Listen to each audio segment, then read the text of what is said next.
Everybody is kung fu fighting this weekend, not only for a race win, but also a sprint win at the Chinese Grand Prix. It's lights out and away we go for episode 138 of the Eatin Asphalt Podcast.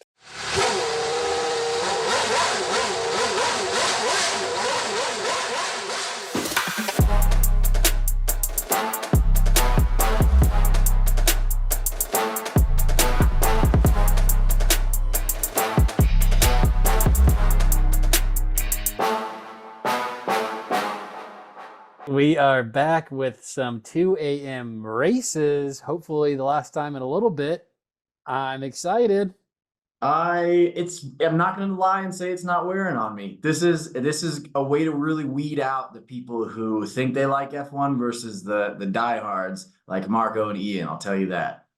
Yeah, thank goodness though that they do a little week in between, because I don't even know if I would do it. Okay, that would weed out the diehards like you and me for sure. Yeah, I mean, it essentially ruins your weekend. It ruins the rest of the weekend. It's awesome. We love it. We have a podcast about it, but it does take away the rest of what you would have for the weekend. Yeah, like catching up on sleep is really like you're losing sleep. It goes opposite. Yeah, exactly. Cool. Yeah, it's cool. We should do them all like this, dude. Because fuck sleep, am I right?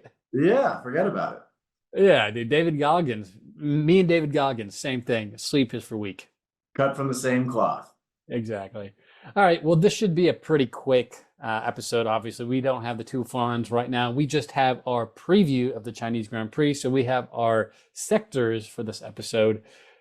Recent news, our Grand Preview provided by Ian, our country fun facts, so 2 truths and a lie, and then our gambling paddock and our race predictions. So going straight into our recent news, recent headlines here. We got Adrian Newey passes Margot Robbie and Sydney Sweeney as the most wanted celebrity on earth. Also recent headlines, we have Aston Martin agrees to pay for Fernando Alonso's retirement home facility, keeping him at Aston Martin. Let's dive into both of these. Obviously, Adrian Newey, just the rumor mill is at an all-time. Like, this is the first time probably in Formula One history that like a chief engineer is this sought after. I mean, I've seen everything where like just recently today and yesterday, he's been spotted in Ferrari land. So visiting them, I saw the day before this news broke out that all these other rumors are gone. He's staying at Red Bull, no problem. So Aston Martin gave him such a large contract offer that it actually matches or surpasses some certain drivers. So they're just throwing like driver money worth at this guy. He is the most popular guy on the grid right now. I think Carlos Sainz is probably jealous of this man about how many offers this guy's probably getting. And still no one knows what's going on.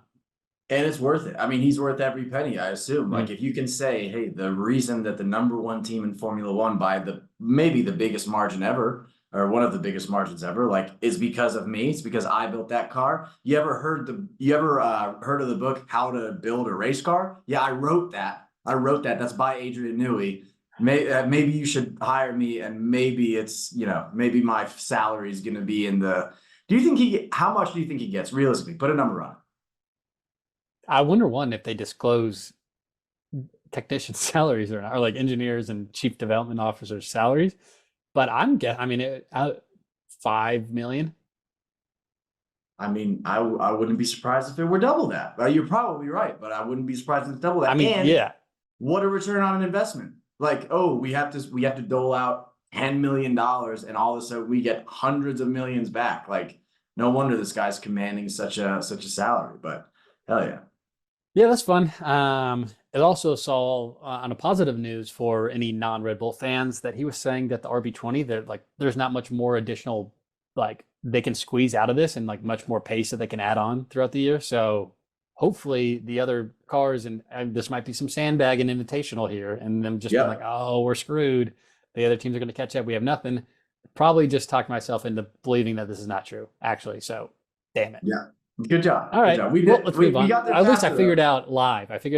Not like as I'm watching this being like, oh, I was lied to. I know. Yeah, definitely. All right. Our last headline, like I said, Aston Martin agrees to pay Fernando Alonso's retirement home facility.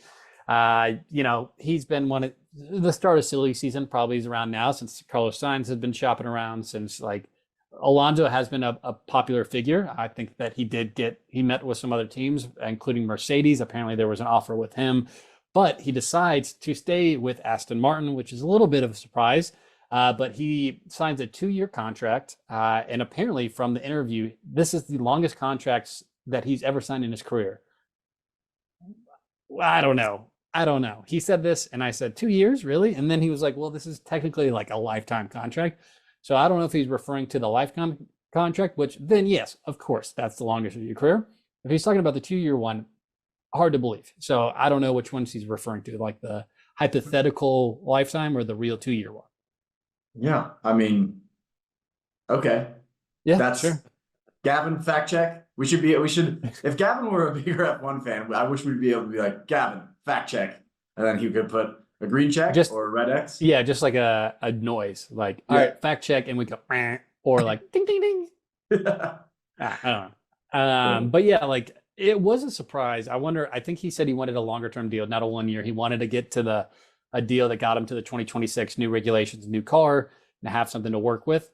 So I don't know if Mercedes was like 1 year deal, that's it, sorry. Also, I saw like some things where another rumor mill, like everything. I've seen the new regulations, Mercedes and the development is like way above and beyond matching Red Bull. Just saw something where it's like, oh, actually Aston Martin is like kind of ahead of them in development. That's why he made the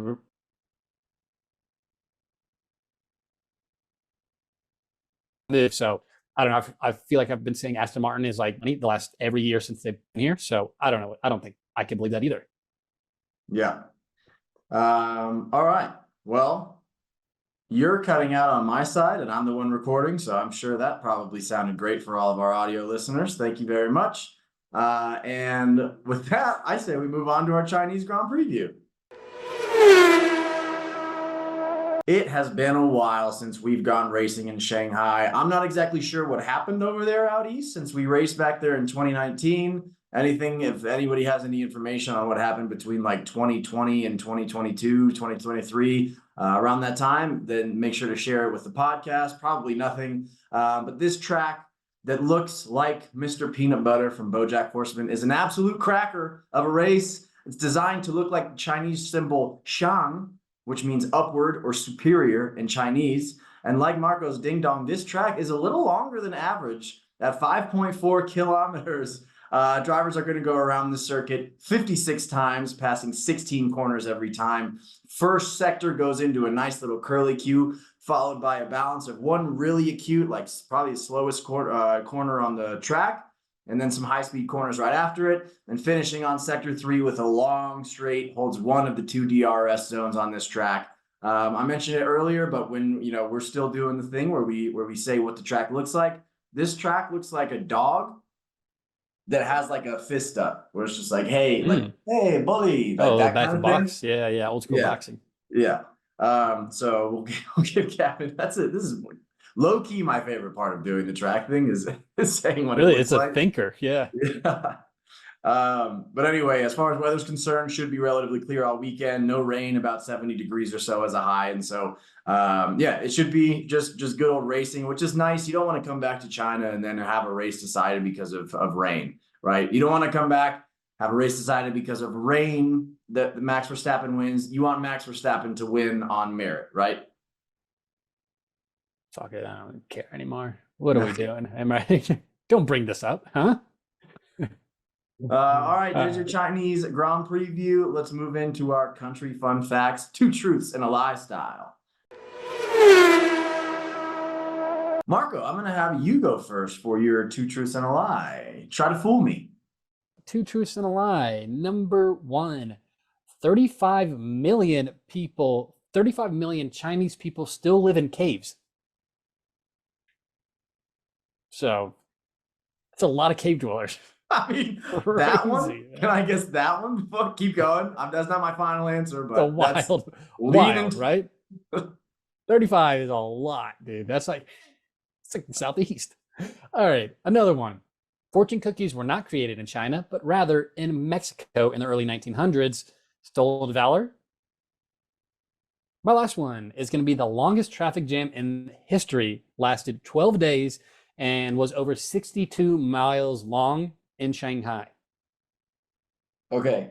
I'm gonna my heart is gonna be C, is gonna be the last one.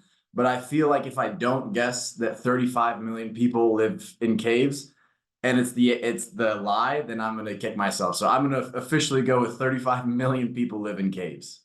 That is incorrect. That is the truth. I need a 35 fact. million. Gavin, fact check. Gavin, fact check. This is huge. This is huge. Yes. The website I did see said this.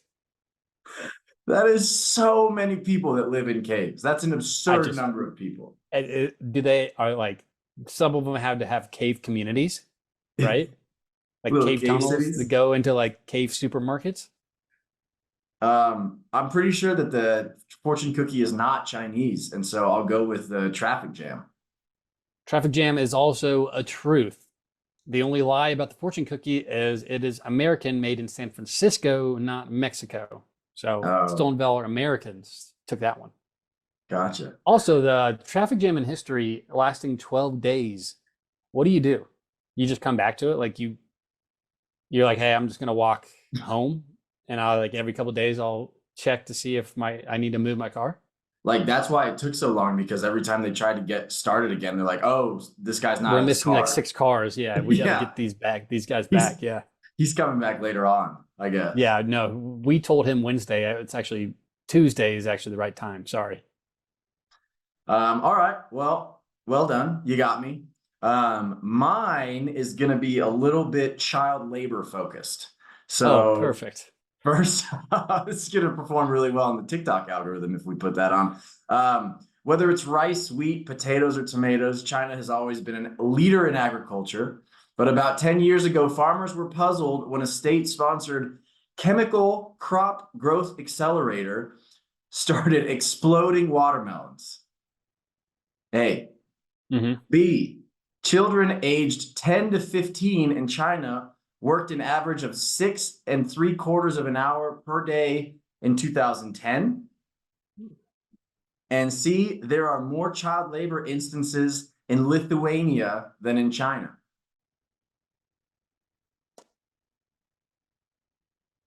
I'm going to go with B. I think they worked longer. B is the truth. In 2010, 6 hours and 45 minutes was the average number of work days for children between 10 to 15. They got to bump those numbers up. I bet they take a current stat today. I bet it's about 9.5 hours, huh? Yeah. I mean, I thought the low hanging fruit one was going to be like the Lithuania one has more instances. I'm going to go with that one. That is the lie. Yeah. Lithuania has like 18 people in it. And so China has like 7,000 times the number of child labor influences, which actually brings us to this episode covering the Chinese Grand Prix being brought to you by Young's Factory. With the current state of global inflation in the world, manufacturing has faced a very daunting hurdle of rising costs and labor shortage. Nobody knows this more than Formula One. Whether it's the cost of tires, carbon fiber for a parts chassis, shirts, racing suits, or uniforms, one thing seems to remain constant. Manufacturing costs keep going up, and that means prices keep going up too. And that's where Young's Factory comes in. Thanks to our state-of-the-art recruiting techniques, our factories are full of efficiency that simply cannot be beat.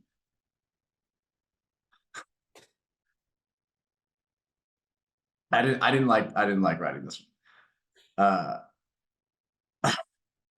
Sorry, cut, Gavin, cut. Cannot be beat. Behind any great company are the people that make up the parts of the whole. Google has their Googlers, Amazon has their Amazonians, Zoom has their Zoomies, and Young's Factory has our Youngins that always seem to perform way above their pay grade no matter what. At Young's Factory, we aren't just a company with unmatched operating margins. We're a family. You don't believe us? Sit down in the break room and share a pack of fruit snacks or a pack of applesauce with any one of our employees and ask them how much they like working for Young's. They'll tell you the truth, or they better tell you the truth. And the truth is that we like to keep it fun here at Young's Factory. And while our culture can at times feel a little juvenile, we approach every day with a childlike wonder that delivers results on time and way under budget. When our costs go up, cut. When costs go up, consider Young's as your manufacturing partner. Our youngins make it happen. So thank you to Young's. Great company, integrity, all around good people. So we thank you for the advertisement there. I mean, if you're going to base it on price, they're doing everything right. All right, let's get in. Let's wrap up with our gambling paddock and our race predictions. Moving into our gambling paddock, a little update where we all are. I have 7-7, so batting 500, but I'm 2.25 units ahead. So started with 500 at 540. I'm going to keep it pretty simple this time. I've been doing like every time 4 or 5. Simple bet. It's going to be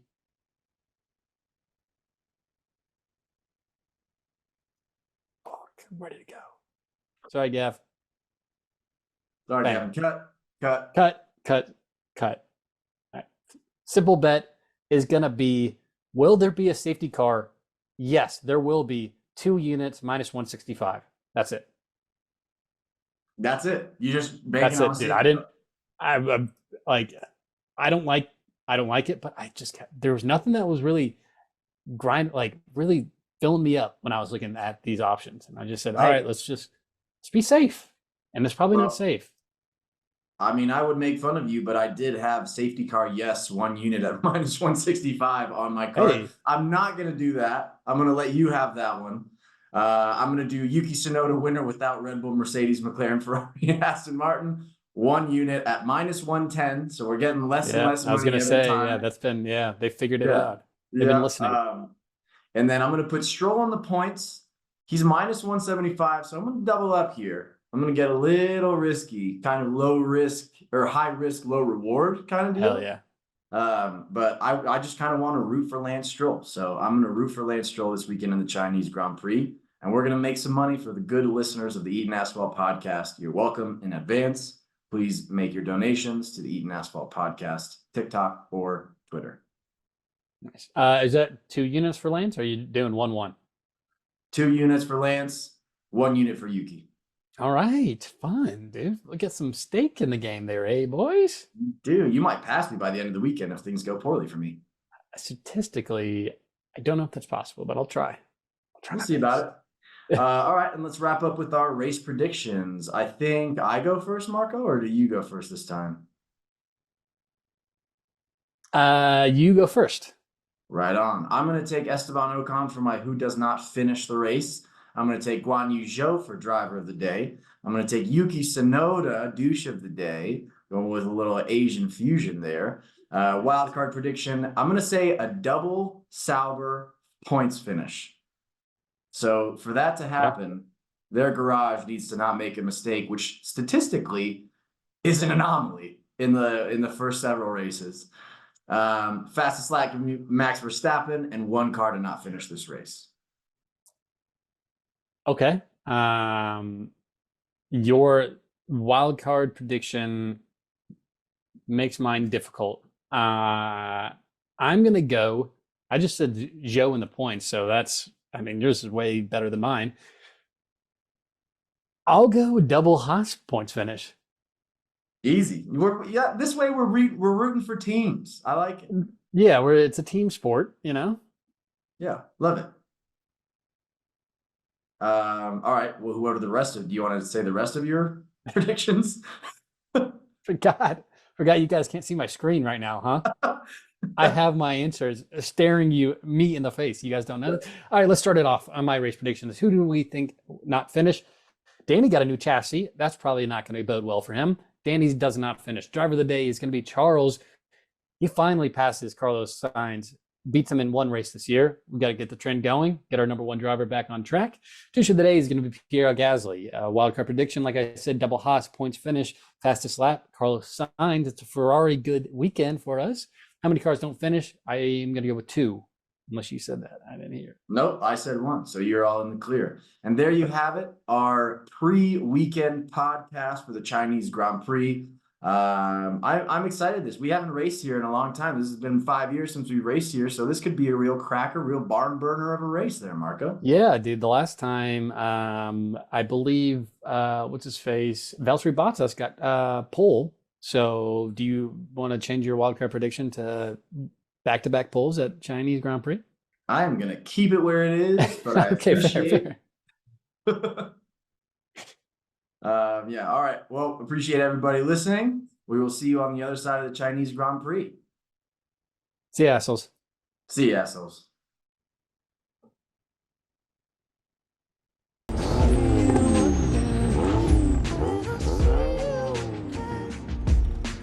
Hey, thought you could leave without saying goodbye.